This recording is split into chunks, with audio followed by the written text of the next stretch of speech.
በጣም ከምወዳቸው አባባሎች አንዱ ሐሳብ በሚሄድበት ሰውየው ተከትሎ ይጓዛል የሚለው ነው።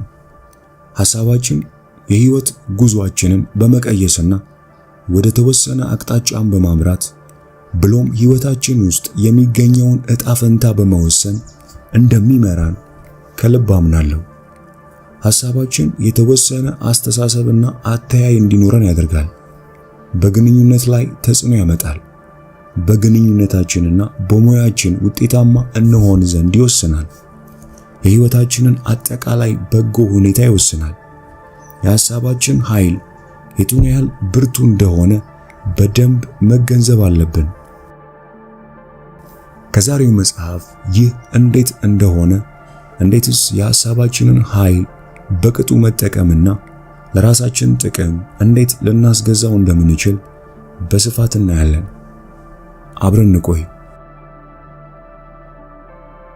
የግል ስራህን ለመጀመር፣ ዲግሪ ለማግኘት፣ ጤናህን ለማሻሻል ወይም ዕዳህን ለማስወገድ ማሰብ ብትጀምር፣ ቆርጠህን ብትነሳ በዚህ አቅጣጫ ሐሳብህን አስተካክለሃል ማለት ነው። ውሎ አድሮም መፈጸምህ አይቀርም። ጊዜ እየገፋ ሲሄድ ዓላማህ ሊለወጥ ይችላል። ወይም ብዙ ጊዜ እንደሚሆነው ህይወት ባላሰብከው መንገድ አንተን በመያዝ ከቶ ያላሰብከውን አማራጭ በመፍጠር በሂደት ውስጥ ጠምዘዝ ብሎ ሊጓዝ ይችላል። እዚህ ጋር አንድ መልካም የሆነ ምሳሌ እናንሳ። ከጥቂት ዓመታት በፊት ብዙ ዘመን ያሳለፈችበትን ሙያ ትታ እንደገና መጀመር ቢሆን እንኳን ርቆ ወደሚገኝ ስፍራ መሄድ የፈለገች አንድ ጓደኛ ነበረች። የሥራ መልቀቂያ ያቀረበች። የቤት ግዢና ሽያጭ በተጧጧፈበት ወቅት ቤቱን እሸጣለሁ ብላ አስታወቀች። የኖረችበትን ለመልቀቅም እቅድ አወጣች። ድንገተኛ ማዘግዘግ ለቤት መስሪያ ከተበደረችው ገንዘብ ጋር አለመጣጣሙን ማን ሊገምት ይችላል? በድንገት አዘቀዘቀባት። ከዚህ ግባ የሚባል ተቀማጭ ገንዘብም ስለሌላትና ልዩነቱን ለማሟላት ባለመቻሏ በቤቷ መኖርን ቀጠለችና ከነበራት ሥራ በእጅጉ ዝቅ ያለ አዲስ ሥራን ጀመረች። ለአዲሱ ቀጣሪዋ ከመስራቷ የተነሳ ከ2 ዓመት በኋላ ባሏ የሚሆነውን ሰው አገኘች። የመጀመሪያዋ ዓላማዋ ባይሳካ እንኳን የነበረችበትን ለቃ ርቆ ወደሚገኝ ወደ አዲስ መኖሪያ ቤት ለመሄድ ማሰቧ ባይሳካም ማለትም አሁንም እነዚህን ዓመታት ሁሉ በኖሮችበት መኖሪያ የምትኖር ቢሆን እንኳን ከዚህ ቀደም ያላደረገችው አቻ የሌለው ውሳኔ መሆኑን ትነግራችኋለች። በህይወት የምናከናውነው ማንኛውም ነገር ቀጥሎ ለምናከናውነው ሥራ ተሞክሮ እንደሚሰጠን ሁሉ አውጥተን አውርደን የምናቅደው እቅድም በእርሱ ላይ እምነታችንን ባሳረፍን ቁጥር በፈጣሪ እንደሚሳካ አምናለሁ። በማንኛውም የህይወት ገጽታ ስኬት የሚጀምረው በሐሳብ ነው። አለመሳካት የሚጀምረውም እንደዚሁ በሐሳብ ነው። አንድን ነገር መስራት ወይም ማግኘት አልችልም ብለህ ካሰብክ አትሰራም፣ አታገኘውም። ሐሳብህ ይህን ያህል በህይወትህ ላይ ተጽዕኖ አለው። እስቲ አስብበት። የህይወትህን ስኬትና ስኬታማ አለመሆን ለመመዘን አሁን ቆም ብለህ አስብ። በታላቅ ውጤታማነትህ ዘመን ምን አይነት ሐሳቦችን ታስብ ነበር? በታላቅ ስኬት አልባነት ወይም ስህተት ውስጥ መግባት ወቅት አእምሮህን የሞሉት ምን አይነት ሐሳቦች ነበሩ?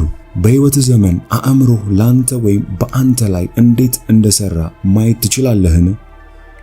ብዙ ጊዜ በህይወት ስኬታማ እንሆናለን ምክንያቱም ብዙ ሰዎች ብርታት ሰጥተውናል። እስከምናምናቸው ድረስ ስለ ድጋፍ ሐሳባቸው እናስባለን። አንተ ልትሰራው ትችላለህ ተብሎ የተነገረው ሰው እነዚህን ቀስቃሽና እምነት አሳዳሪ ቃሎች ወደ ሐሳብ መለወጡ የቱን ያህል ቀላል እንደሆነ ያውቃል።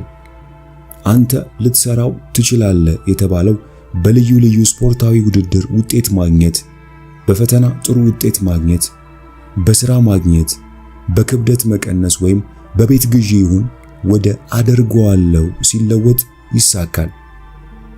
መስራት እንችላለን ብለን ስናምን ወይም ስናስብ በዚያም ሆነ በዚህ ተግዳሮት ቢያጋጥመን እንኳን እናሳካዋለን።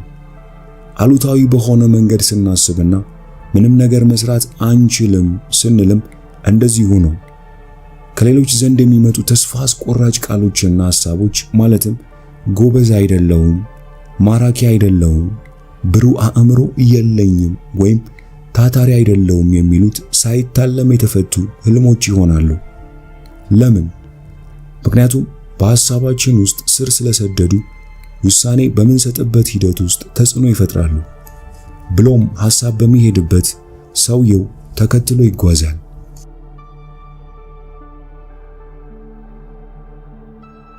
በ20ኛው ክፍለ ዘመን መግቢያ ላይ የነበረው እንግሊዛዊው ዕውቁ ፈላስፋ ጆን አለን እንዲህ አለ።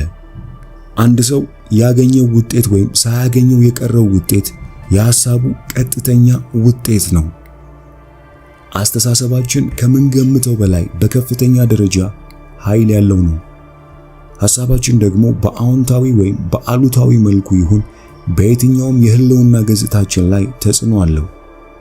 የምናስበው ወይም የምናምነው ማንኛውም ነገር እውነት ባይሆን እንኳን እውነት ሆኖ ይሰማናል። አንድ ነገር እውነት ነው ብለን ካሰብን እውነት የሆነውን ያህል ምላሽ እንሰጣለን ወይም እንፈጽማለን። ሐሳባችን በግንኙነታችን፣ ስለ ማንነታችን ባለን ስዕል ላይ፣ በንብረታችን፣ በጤናችን፣ አካላዊ፣ ስሜታዊና መንፈሳዊ፣ በስጋና በቤት ውስጥ ባለን ውጤታማነታችን ላይ፣ በጊዜ አጠቃቀማችን ላይ፣ በቅደም ተከተላችንና በአኗኗራችን ላይ ከፍተኛ ተጽዕኖ አለው። በሐሳባችንና በተቀረው የህይወት ዘርፋችን መካከል ያለው ትስስር ሰው በልቡ እንዳሰበ እንዲሁ ነው እንደሚል ቅዱስ ቃሉ፣ በሌላ አባባል የምናስበውን እንሆናለን ማለት ነው። አዎንታዊ ሐሳብ ብናስብ ፍሬያማ ህይወት ያለን አዎንታዊ ሰዎች እንሆናለን።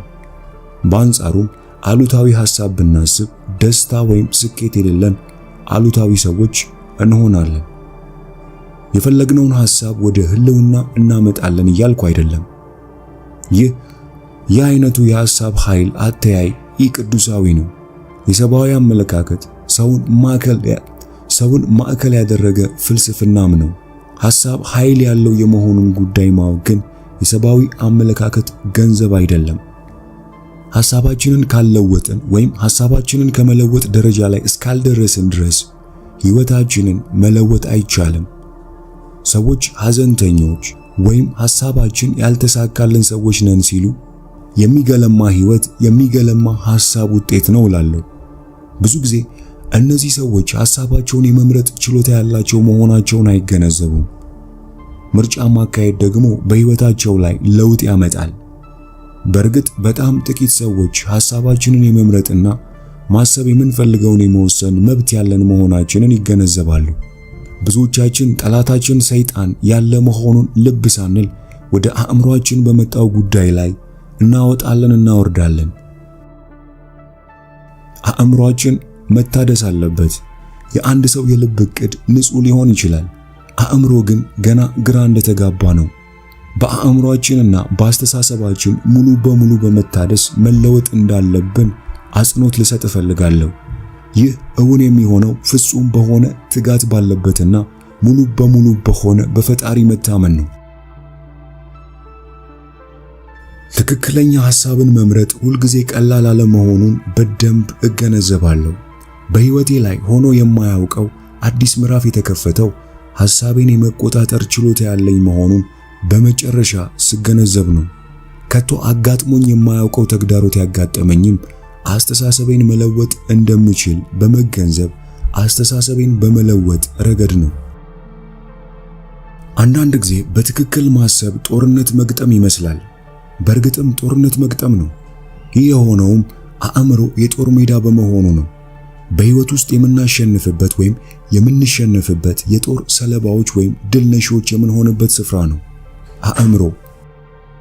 በህይወት ውስጥ ግዙፍ የሆኑ ችግሮች የሚገጥሙን ትክክለኛ አስተሳሰብ ስለሌለን ነው የሚል አጠቃላይ ይዘት ያለውን አእምሮ እንደ ጦር ሜዳ አድርጎ መውሰድ ነው። ብዙ ሰዎች አእምሮአችንን መጠበቅ እጅግ ወሳኝ ነገር መሆኑን አስተውለዋል። ጤነኛ አስተሳሰብ ማዳበርንም ተምረዋል። ወደ ስኬት አልባነትና ወደ ሽንፈት ወይም ወደ ብርታት፣ ጤንነት፣ ሐሴት፣ ሰላምና ሙላት የሚወስደን መንገድ ለመወሰን ጦርነት የምንገጥምበት የጦር ሜዳ ነው አእምሮ። በአእምሮአችን ላይ የሚካሄደው ጦርነት ምድራዊ ህይወታችን እስኪያከትም ድረስ ይቀጥላል። ሐሳባችን የቱን ያህል ኃይል እንዳለው፣ የአስተሳሰባችን አካሄድ የቱን ያህል አስፈላጊ እንደሆነ፣ ሕይወት ለዋጭ የሆኑትን እውነቶችና አርቆ አስተውሎቶች ላካፍላችሁ ወዳለሁ።